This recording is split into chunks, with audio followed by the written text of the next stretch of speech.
Perbincangan tentang maghrib baru saja selesai. Banyak yang masih memikirkan kata-kata Abu Nawas. Seorang tua mendekat perlahan. Ia tidak berbicara keras seperti para fakih sebelumnya. Ia mendekat ke arah Abu Nawas, lalu bertanya dengan suara hampir berbisik. Seolah dua orang yang sudah sama-sama memahami sesuatu.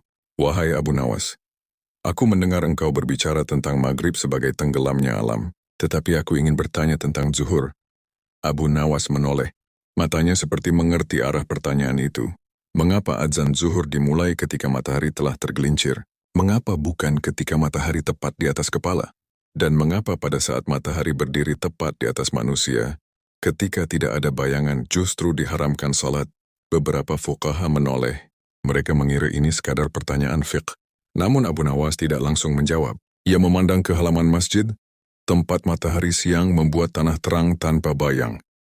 Lalu ia berkata pelan, karena saat itu, manusia sudah berdiri dalam salat. Jika ada bayangan itu tanda keberadaan diri, maka ketika bayangan hilang apa yang tersisa? Cahaya. Kata orang tua itu Abu Nawas mengangguk. Pada saat itu manusia tidak memiliki bayangan dirinya. Ia tidak berdiri dengan dirinya sendiri. Ia hanya berdiri di bawah cahaya. Majelis mulai hening.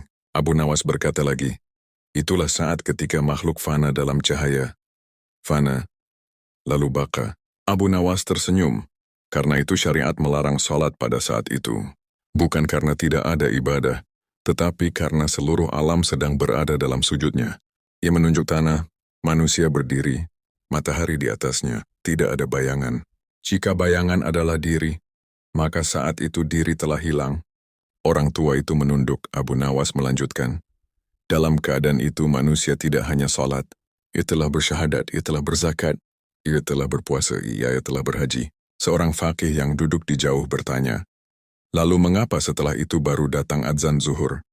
Abu Nawas menjawab tanpa menoleh, karena ketika matahari mulai tergelincir, bayangan kembali muncul, ia memandang para hadirin.